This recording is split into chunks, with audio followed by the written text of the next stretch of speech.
Hi అండి. నమస్తే అందరికీ. ఈరోజు నేను ఒక హెల్తీ బ్రేక్‌ఫాస్ట్ అండ్ లంచ్ బాక్స్‌కి కూడా చాలా యూజ్ అయ్యే ఒక రైస్ అండి ఇది. గోంగూర రైస్ అన్నమాట. చాలామంది గోంగూరతో పప్పు అది చేస్తూ ఉంటారు. పచ్చడి కూడా చాలా బావుంటుంది. దీంతో మనం గోంగూర రైస్ ఎలా చేయాలనేది ఈ వీడియోలో నేను మీకు చూపిస్తాను. ముందుగా గోంగూరనంతా ఇలా మనం ఆకులన్నీ కట్ చేసుకోవాలండి దీని నుంచి. కోసుకున్న తర్వాత వీటన్నిటిని శుభ్రంగా కడగాలన్నమాట. కడిగేసి ఇలా చాకుతో మరి చిన్న చిన్నగా కాకపోయినా ఆకుని ఒక 2 ముక్కల్లాగా అయినా సరే కట్ అయ్యేలాగా కట్ చేసేసుకోండి. ఇలా కట్ చేయటం వల్ల త్వరగా మగ్గిపోతాయన్నమాట. లేదంటే మరీ ఆకులు ఆకులుగా ఉంటుంది. ఇది ఒకసారి మీ పిల్లలకి లంచ్ బాక్స్‌కి మీరు ప్రిపేర్ చేసి పెట్టండి. ఖచ్చితంగా మళ్ళీ మళ్ళీ అడుగుతారని నేను చెప్పగలను.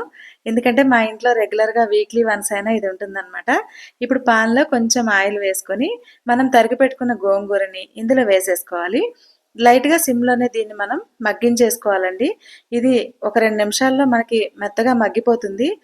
ఐరన్ కంటెంట్ ఎక్కువగా ఉండే ఈ గోంగూరలో మనం తినడం వల్ల ఏంటంటే ఎవరికైనా బ్లడ్ పర్సంటేజ్ తక్కువ ఉంటే గనక రెగ్యులర్‌గా గోంగూరను తింటే మంచిగా ఇంప్రూవ్ అవుతుందండి బ్లడ్ పర్సంటేజ్ అనేది. ఉడికిన గోంగూరను పక్కన పెట్టుకున్న తర్వాత అన్నాన్ని ఇలా వండి చల్లారబెట్టుకోవాలండి. వేడి వేడి అన్నాన్నేస్తే విరిగిపోతుంది. ఇప్పుడు మనం కడాయి పెట్టుకొని ఇందులోకి ఆయిల్ వేసుకొని పచ్చిశనగపప్పు, మినపప్పు, ఆవాలు వేసి లైట్‌గా వేయించుకోవాలండి. ఇవి కొద్దిగా వేగిన తర్వాత ఇందులో పల్లీలు వేసుకోవాలి. నచ్చినన్ని వేసుకోవచ్చండి. నేనైతే ఎక్కువే వేస్తాను. కట్ చేసిన ఉల్లిపాయ ముక్కలు, పచ్చిమిరపకాయ ముక్కలు సన్నగా కట్ చేసుకున్నానండి. కారానికి సరిపడా వేసుకోవచ్చు. నేనైతే కొంచెం పులుపు ఎక్కువ ఉంటుంది కదా గోంగూర, అందుకని కొంచెం కారం కారంగా ఉంటే బావుంటుంది. ఎండుమిరపకాయలైతే నేను వేయలేదండి. మీరు కావాలంటే ఎండుమిర్చి కూడా వేసుకోవచ్చు. ఇప్పుడు ఇందులోకి కొద్దిగా కరివేపాకు కూడా వేసుకొని వీటన్నిటిని కూడా సిమ్‌లోనే మనం ఇలా వేయించుకొని ఇందులోకి ఒక గుప్పెడు జీడిపప్పు వేసుకోవాలి. జీడిపప్పు రుచి కూడా బావుంటుంది. లేదంటే స్కిప్ చేసేయొచ్చు. దీంట్లోకి ఒక స్పూను పసుపు, హాఫ్ స్పూన్ కారం వేసుకోండి. కారం పులుపుని బ్యాలెన్స్ చేసి రుచిని మరింత పెంచుతుంది. ఇప్పుడు ఇందులోకి మనం ఉడకబెట్టి పక్కన పెట్టుకున్న గోంగూర ఉంది కదా! ఆ గోంగూరని ఇందులో వేసేసి మనం సిమ్‌లోనే ఒక 2, 3 నిమిషాల పాటు మగ్గించుకోవాలండి. ఆయిల్ తక్కువ యూజ్ చేసుకునేవాళ్ళు కొద్దిగా మీరు తక్కువ వేసుకున్నా పర్వాలేదు.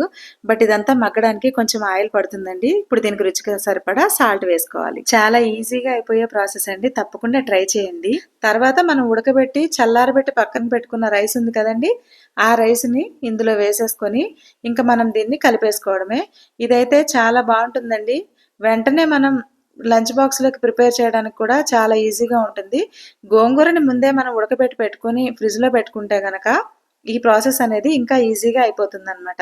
అది ఎలా నిల్వ చేసుకోవాలనేది కూడా నా ఛానల్‌లో ఉంది. అది కూడా ఒకసారి చూడండి. ఇలానే గోంగూర పులిహోర కూడా చేయొచ్చండి. ఆ వీడియో కూడా నెక్స్ట్ నేను అప్‌లోడ్ చేస్తాను. వీడియో నచ్చితే గనక మీరు కూడా ట్రై చేయండి. Thank you for watching.